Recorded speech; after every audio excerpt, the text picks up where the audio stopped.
सियासत के गलियारों में एक जीत की चर्चा जोरों पर है। वो ऐसी जीत है जो कि हैट्रिक है, पर कई हैट्रिक उससे पहले भी लग चुकी है। हम बात कर रहे हैं एक ऐसे मकान की जो सत्ता का अखाड़ा रहा है, सियासत का अखाड़ा रहा है, और यहाँ पे उसकी वजह ये है। ये तस्वीर अपने आप में बहुत कुछ कहती है। ये जो बाप बेटी की जोड़ी है वो बेमिसाल है, क्योंकि लगातार 4 हैट्रिक रामपुर खास से ये परिवार स्कोर कर चुका है विधानसभा के चुनावों में। कल्पना कीजिए, 12 बार चुनाव लड़ चुका है ये जोड़ी लड़ चुकी है और जीत चुकी है। और उसकी वजह देखिए, चुनाव खत्म हो गया है, शुरुआत नहीं हो रही है, प्रचार नहीं हो रहा है, पर यहाँ पे चर्चा दोनों लोग लगातार करते चले जा रहे हैं। और ये एवरग्रीन, जैसे कहते हैं ना कि देवानंद एवरग्रीन थे, वैसे अब आप भी एवरग्रीन पॉलिटिशियन हैं, कभी हारे नहीं और बेटी को भी नहीं हारने देते हैं। प्रमोद जी, देखिए, मैं इसका श्रेय रामपुर खास की महान जनता को देता हूं, जिनका प्यार और विश्वास बढ़ता ही जा रहा है, कम नहीं होता। हाँ, ये हालात हैं कि मैं कभी कभी प्रदेश की राजनीति, देश की राजनीति, तमाम जगह उलझ जाता हूं, उतना समय नहीं दे पाता, फिर भी उनका प्यार नहीं कम होता। बहुत ही प्यारा क्षेत्र है। और देखिए, आप यहाँ नजर नीचे दौड़ाइए, कौन से बूथ में कितने वोट मिले। पापा इज अनस्टॉपेबल। आई थिंक यही की है टू सक्सेस। बहुत बधाई आपको। Thank you very much. और यही मुझे लगता है जो मेहनत है, मेरे फादर ने बड़ी मेहनत करके उस कॉन्स्टिट्यूंसी को बनाया है, और विरासत में मुझे ये मेहनत भी उनके साथ मिली है, जीत के साथ साथ विरासत में मेहनत भी है। तो मुझे लगता है, तो कल से ही इन्होंने अगले 5 साल की तैयारी शुरू कर दी है, डिक्लेयर कर दिया है कि अब कैसे काम करना है, किस बूथ पे कितना मिला वोट, क्यों कम हुआ, या कहाँ से हम बहुत अच्छे से जीते, तो उसकी एनालिसिस चल रही है। तो हमारी तैयारी तो शुरू हो गई अगले 5 साल के लिए। और ये देखिए, अखबारों की क्लिपिंग अपने आप में इस जीत की ऐतिहासिक प्रमाणिकता देती है। आप देखिए कितनी ऐतिहासिक ये जीत है। ये बयां करती है कैसे ऐतिहासिक। प्रमोद जी, ये माना जाए काफी हार्ड टास्क मास्टर हैं आप। सब लोग कहें कि पिता हो तो ऐसा हो, बेटी हो तो ऐसी हो। अच्छा। क्योंकि इसके दिमाग में एक अच्छी बात है, अगर मैं कुछ कहता हूं तो इसे लगता है कि उनका अनुभव है और वो सोच समझ के कह रहा हूं, तो फिर उसका अच्छा सा पालन करती है। वरना तो बहुत लोगों को मैं कोशिश करता हूं कि भाई आए हो राजनीति में, ये करो वो करो, नाम नहीं लेता, पर 1-2 लोग थे जिनके लिए जान लगा दी, पर वो मुझे ही राय देने लगे, तो वो नहीं चल पाई गाड़ी। पर मोना के साथ एक बड़ी प्यारी बात है, इसके बारे में कहूँगा सर। और ये देखिए, सच्चाई समझती है और ये जानती है अगर पापा कह रहे हैं तो उनका अनुभव भी बोल रहा है और मेरे अच्छे के लिए बोल रहा हूँ। ये दोनों का जो कॉम्बिनेशन, और तीसरा रामपुर खास की जनता का प्यार, ये तीनों। और मैं कहूँगा इसमें मैं प्रियंका जी का नाम जरूर लूँगा, जो उन्होंने विश्वास, प्यार मोना जी को दिखाया, उसका भी हमेशा लाभ मिला। जैसे मेरे ऊपर सोनिया जी का विश्वास था, राजीव जी के साथ यारी दोस्ती हो गई थी, हंसी मजाक चलता रहता था, उसका भी बड़ा फर्क पड़ता है। तो ये कोई दो राय नहीं कि मोना की जीत में प्रियंका जी का स्नेह या डिपेंडेंस, जैसे वहां आके बोली रामपुर खास में कि मोना मेरे संघर्षों की साथी है, तो एक अपनापन वो तो है ही है। प्लस मैं सारा श्रेय मोना को देता हूँ। मैंने तो राय दी, थोड़ा प्रयास किया, लेकिन जीत को मुकम्मल किया तो मोना ने। मोना के साथ मैं 2 और लोगों को श्रेय देना चाहता हूँ, इनके पति अंबिका जी को, बाबू जी को, और इनके बेटे को। तो ताजुब होगा जान के कि उसने एक जबरदस्त फैन फॉलोइंग डेवलप कर ली। हम लोगों के जो समर्थक हैं थोड़ा थक जाते हैं, मोना जी के समर्थक चूंकि युवा पीढ़ी है वो कम थकती, पर राहुल के तो दिन रात काम करने को तैयार रहते हैं। अपने राघव मेरा बेटा जो है वो दिन रात लगा रहता है। तो मोना के परिवार से पूरा समर्थन मिला। मैं तो उनके ससुर को भी धन्यवाद देता हूँ कि पूरी तरह से इनके पीछे मजबूती के साथ खड़े रहे। पूरा परिवार इनका खड़ा रहा। बेटी हो और बहू हो तो ऐसी हो, बहू बेटी नंबर 1 है आप। पापा ने तो आपके सर्टिफिकेट दे दिया और जनता ने भी सर्टिफिकेट दे दिया। इमोशनल मोमेंट है आपके लिए कि एक होता है ना कि बेटा बेटा बेटा, उत्तर प्रदेश की राजनीति में हमेशा होता है कि बेटा जो है वो विरासत संभालेगा। पिता की विरासत संभालना, उनकी उम्मीदों में खरा उतरना बड़ी बात। नहीं, मैं तो ये कहूँगी पापा नंबर 1 है ये। मेरे फादर जैसा पिता सब हर बेटी के लिए बहुत प्रिय होता है, पर मेरे पिता जैसे पिता मिलना बहुत मुश्किल है।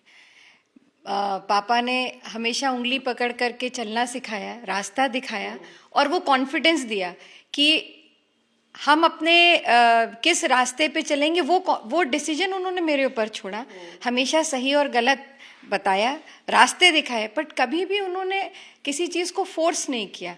डिसीजन मेकिंग खुद पे छोड़ी और शायद यही वजह थी कि एक इंडिपेंडेंट और मजबूत, क्योंकि उन्हें मालूम था कि मेरे सामने बहुत चैलेंजेस आएंगे, पेट्रियार्कल सोसाइटी है, एज अ वुमन मुझे बहुत संघर्ष करना पड़ेगा, तो बहुत ही इंडिपेंडेंट अपब्रिंगिंग की इन्होंने। कभी हैंड होल्डिंग तो की, पर कभी उसको लेकर के ये नहीं करा कि तुम्हें ये करना है। एक मोना शायद नहीं उसको डिसाइफर कर पा रही, मैं कर दूं।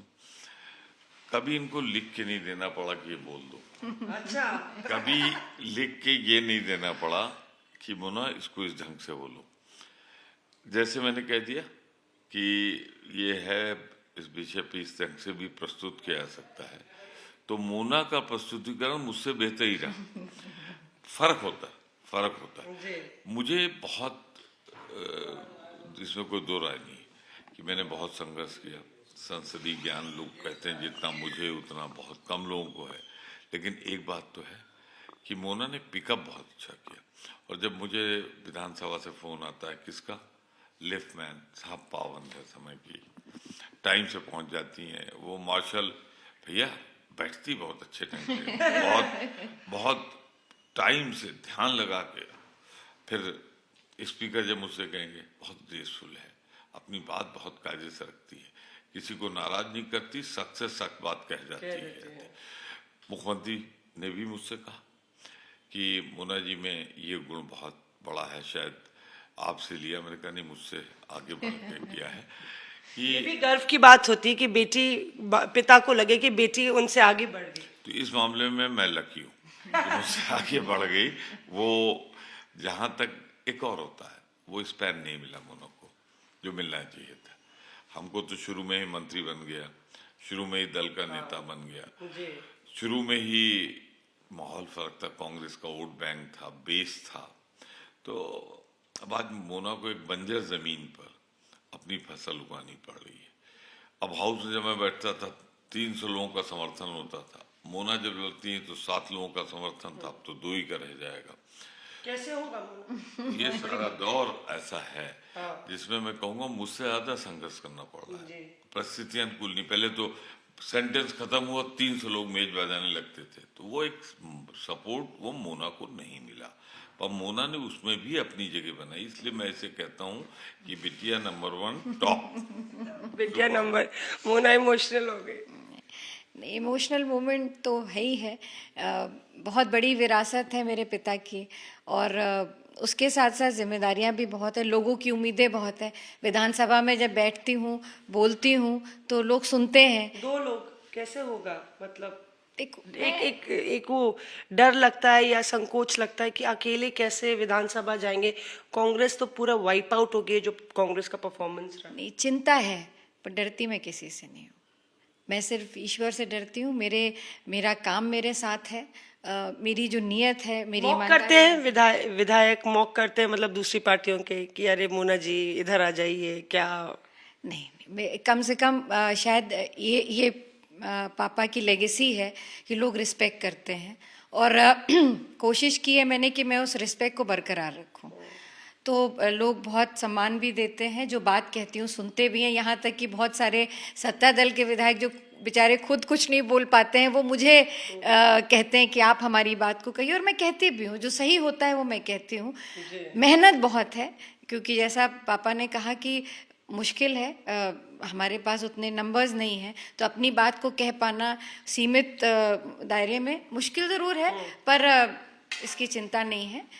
पार्टी के लिए कांग्रेस पार्टी का झंडा उठाया है और इस तिरंगे को लेकर के चलूंगी। क्या सलाह देना चाहेंगे?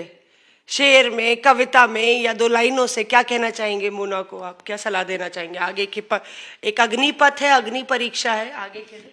देखिए, परिस्थितियों के अनुसार सलाह दी जाती है, जनरल नहीं। कैसी परिस्थितियां आ रही उसमें कैसे करना है। अभी एक नई परिस्थिति कि 2 पार्टी में आप, तो एक है चुनौती, समय कम मिलेगा, सपोर्ट बिल्कुल नहीं होगा।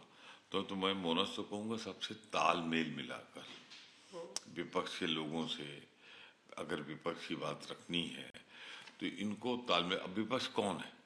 एक रह गया बस, समाजवादी पार्टी। बसपा लगभग, जैसी खबरें आ रही हैं कि एक सदस्य हैं उनके, अब वो कब तक रहेंगे, क्या करेंगे, ये सब अलग बातें हैं।